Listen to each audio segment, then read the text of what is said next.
Okay, Assalamualaikum and hi everyone. Now, chapter 2. Still in the basic principles of library administration and management. By the end of this topic, you should be able to explain about the need and necessity of policies in various types of libraries. You will learn about library development and importance of library rules and regulations.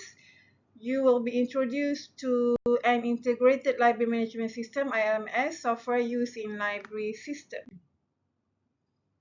So library policy, we will cover on the library as an organization, types of libraries, definition of library policy, benefits of library policy, as well as library policy statement. Library as an organization. Previously, you have learned what is organization, what is administration, what is management. So, we know that library is an organization, one of the organizations that exists in the whole wide world. Then the systematic demarcation of functional activities within a library or library system and the establishment of formal relationships between functional units to maximize operational efficiency. For example, the decision by many libraries to administer systems separately from both public services and technical services. For some libraries, organizational structure indicated in a chart of official positions arranged to show lines of supervisory authority. Generally, the larger the library, the more hierarchical the organizational structure.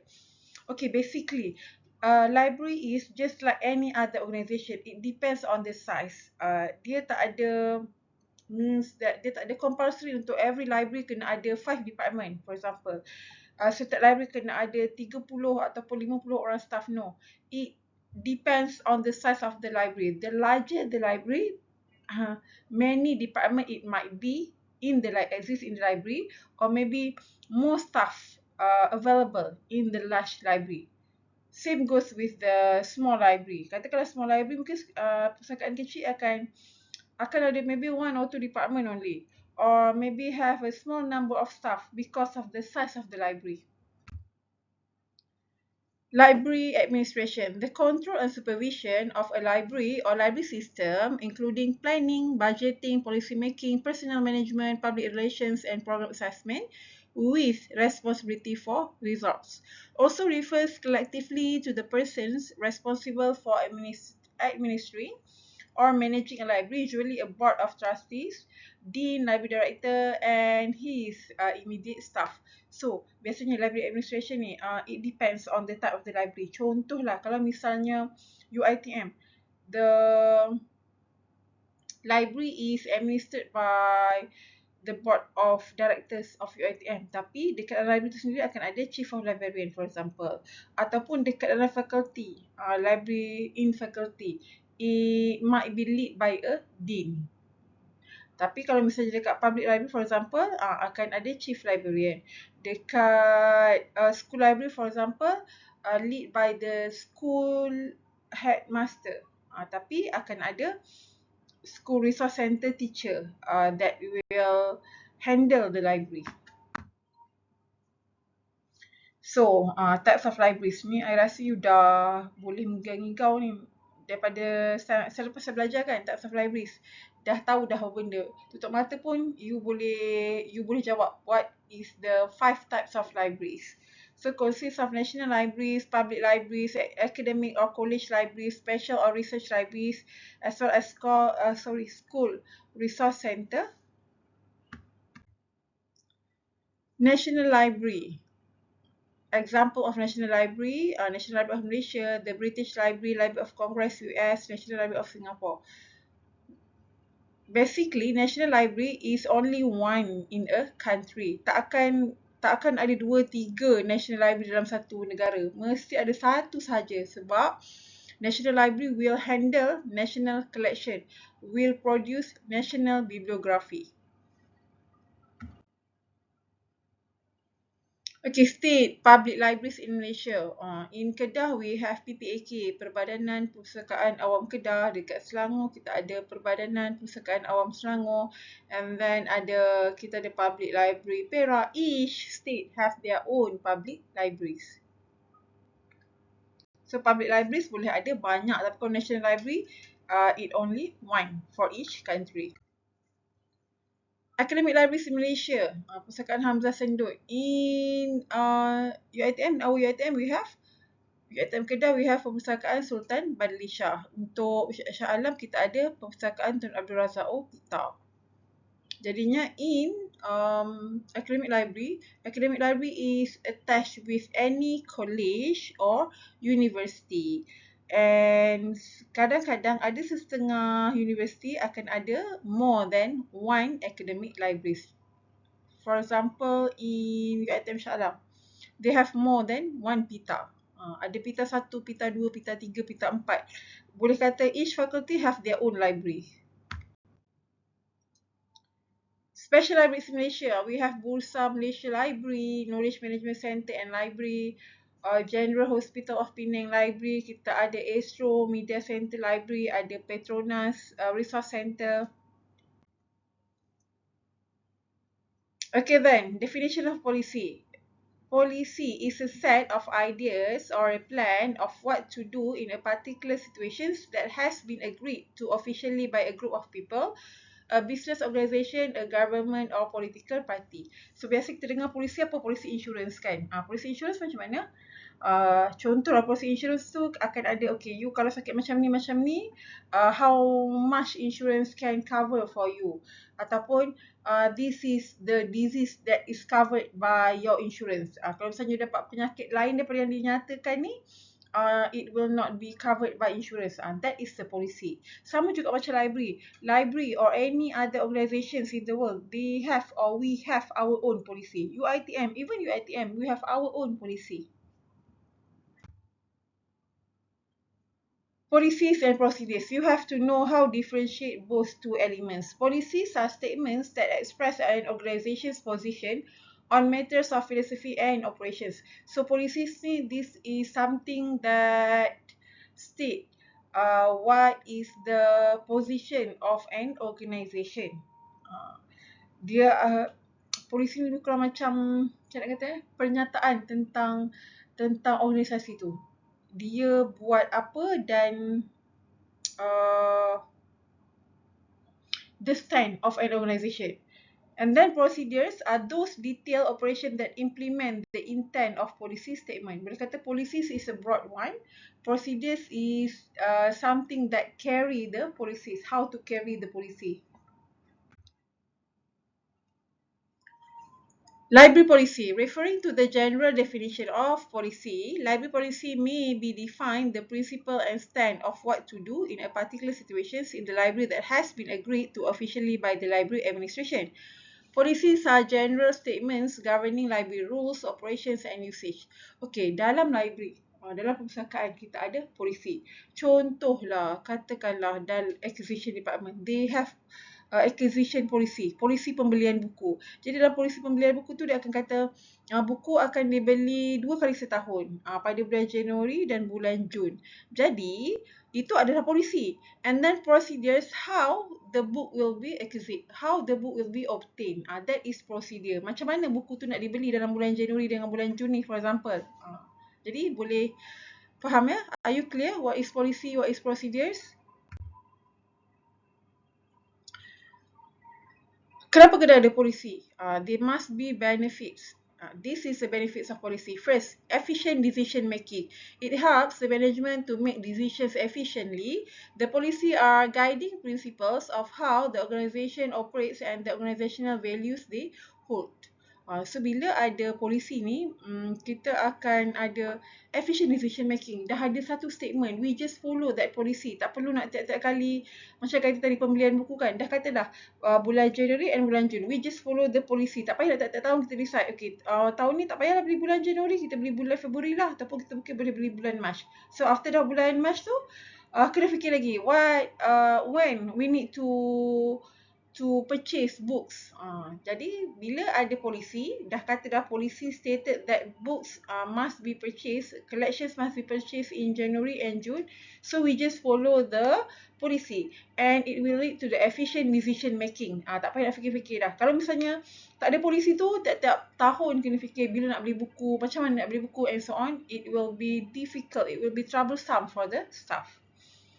And then self-reliance. Policies help organizational members to take action and responsibility without constantly referring to the management. So bila ada polisi, staff can just refer to the policy. Kalau misalnya benda tak ada dalam polisi, things that is not stated in the policy, barulah dia akan refer pada management, pada administration and so on. Kalau tidak, kalau benda tu dah ada dalam polisi, so they just follow the policy. They just refer to the policy, they just comply with the policy. And then increase the accountability of organizations and its staff. Bila ada polisi ni, the organization is trusted. And then protecting staff from acting in a manner that would endanger their employment. Jadi bila ada polisi ni, kita boleh protect staff as well, because of in the policy they also stated how staff will be protected. And then policy provide equitable treatment for all. Policies establish standard for services that can be understood by users of the service and providers. So bila ada polisi ni, kita akan ada similar treatment for all. We can avoid bias because of the policy. Everyone just refer to the same thing. Library policy statement. A library policy statement is an organization level or library level document that prescribe acceptable methods of behaviors. The purpose of a library policy statement is to inform library staff, stakeholders and users the principles that guideline and concerning the administration management of the libraries. Jadi bila ada library policy statement ni, dalam ni akan ada satu guideline. So this guideline will be referred ataupun akan dirujuk oleh staff, will be referred by the staff, will be referred by the stakeholders, orang yang berkepentingan pada library tu akan dirujuk oleh user and so on. Now we go for the library rules and regulations. Library rules means the administrative rules adopted by the library to govern the use of the library and library materials. So library rules adalah peraturan. Kat mana-mana kita akan ada peraturan, because of rules will protect people, will protect things, will protect the asset and so on. Jadi dekat library pun akan ada rules untuk protect the use of library, the use of library services and then the use of library materials. Most libraries have rules, but many times the term used to describe library rules in a library is library rules and regulations. So, biasanya dalam library akan ada rules and then we refer the rules as rules and regulations in libraries. Source of library rules and regulations. Proposals for rules in the library can be submitted by library staff, management and administration, but often the decision to set library rules is in the hands of the library's board of directors, the library governance or the library's highest authority, depending on the type of the library. Okay, basically, rules and regulation is not formulated by the staff, no. Dia akan ditentukan oleh top management of the library, depending on the type of the library. Macam saya kata tadi lah, kalau misalnya National Library, the management is orang lain. Contoh management will be director of the National Library. Katakanlah kalau academic libraries, maybe the management is the dean, is the rector and so on. Special library, mungkin the management is the CEO of the company. So depends. Jadi this rule is determined by this management, but the proposals of the rules can be submitted by the library staff. Maksudnya semua orang boleh submit, they can suggest the rules. So these rules suggested or these proposals will be discussed in a meeting, and then management akan tentukan, okay, rules ni boleh di execute tak, boleh implement tak, boleh dijalankan tak. Kalau boleh, bolehlah jadi library rules and regulations. If not, then they can submit another rules. Reasons for library rules and regulations. Okay, rules and regulation bukannya kita buat saja-saja macam biasalah. Macam organisasi tadi, bukan buat saja-saja, ada objektif, ada goals, ada vision, ada mission. Same goes with the library rules and regulation. It exists for a reason. Four reasons. The reasons are: first, safeguarding and protecting library materials and library facilities. Jadi sebab apa? Dalam rules and regulation, okay, akan ada contoh. Tak boleh bawa keluar buku tanpa kebenaran, without going through the circulation counter. Tu untuk safeguard, to protect library materials. And then library facilities, katakanlah, okay, users need to register before they use discussion room. That is for protecting, for safeguarding the library facilities. And then another reason, as guidance on the use and operations of the libraries. Bila ada library rules and regulation ni, itu adalah guidance as well, guidelines to the users on how to use those collections and services. And then to set up disciplinary measures to prevent users from non-compliance or punish users who may defy these rules. So bila ada rules and regulation, and if someone, user or staff, break the rules, they can be penalized. They need to be charged.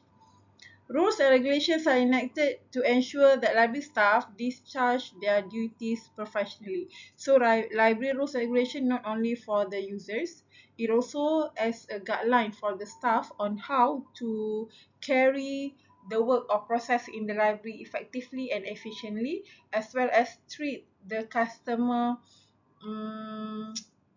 properly.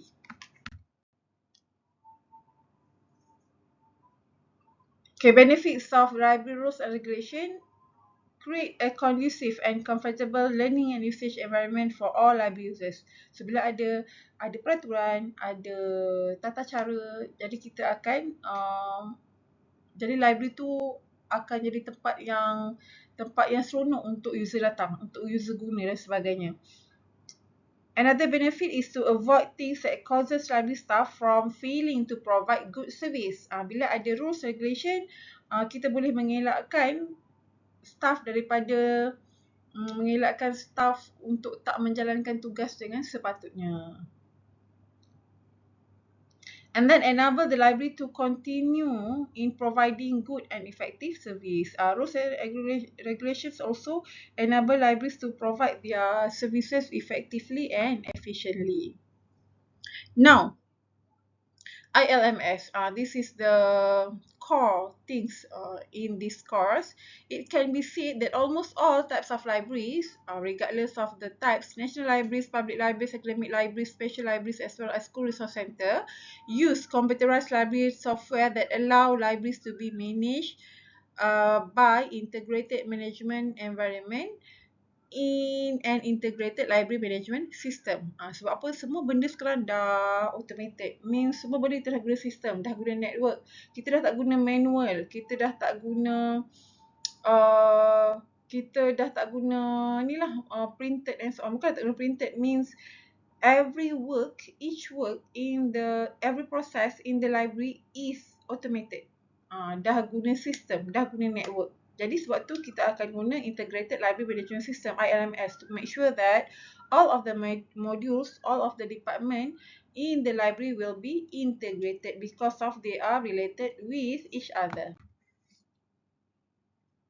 So ILMS, the automation system for libraries combining modules for cataloging, acquisition, circulation, and user searching, database access, and other library functions through a common set of interfaces and databases. So automation system ni dia akan combine all of the modules, all of the department in the library. Jadi bila dia combine, integrate, so it is easy for the librarian, it is easy for the library staff to manage the process, to manage the collections in the library. In an automated system, it is an integrated set of applications designed to perform the business and technical functions of a library, including the technical service, library administration, and the provision of public access.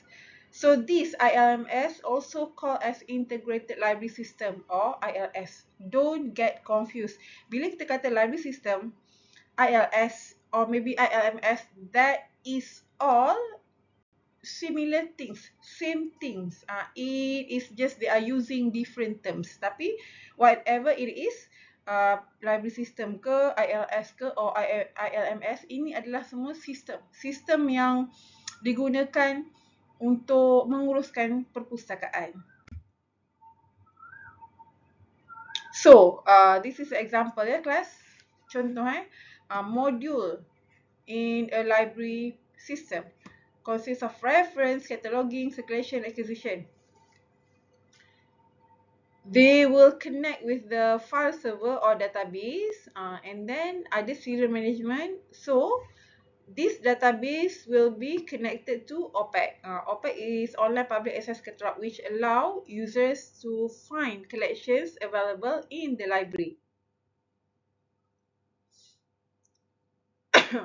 So there are three types of ILMS. First, open source ILMS, and then proprietary integrated library management system consists of commercial ILMS, commercial off-the-shelf ILMS, and then modifiable off-the-shelf ILMS.